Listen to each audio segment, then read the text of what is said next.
একসাথে আমি সুন্দরবন পাবো, আবার সাথে সাথে আমি সমুদ্র পাচ্ছি। আছে রুইতে বিচে অত্যন্ত মনোমুগ্ধকর প্রাকৃতিক লীলা খেলার একটা জায়গা।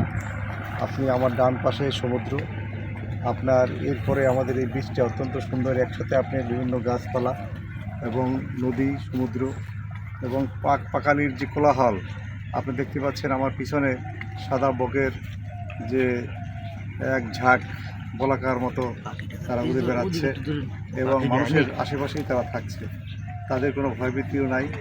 এই যে সুন্দর একটা পরিবেশ, প্রকৃতির এই সুন্দর পরিবেশটা আমরা হয়তো অনেকেই মিস করতেছি।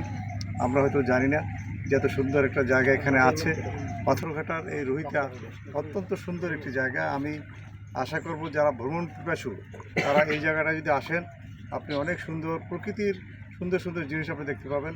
আমার এই ডান পাশে রয়েছে বিহঙ্গ দ্বীপ, আপনি দেখতে পাচ্ছেন এই যে বিহঙ্গ দ্বীপ, কত সুন্দর একটা বিহঙ্গ দ্বীপ। আর সেখানে অনেক গাছগাছালি এবং অনেক সুন্দর, আর সুন্দরবনেরই একটি অংশ।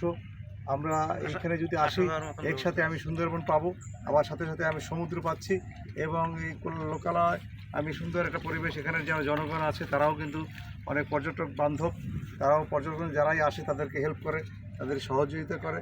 অতএব আমি সবাইকে উদাত্ত আহ্বান জানাই, যারা এই পর্যটনের জন্য বিভিন্ন জায়গায় ঘুরে বেড়ান, আপনাদের একবার এই রুইতে বিচে আসার জন্য, এই আদরি পয়েন্টে এসে আদর গ্রহণ করার জন্য আমি সবাইকে উদাত্ত আহ্বান জানাই।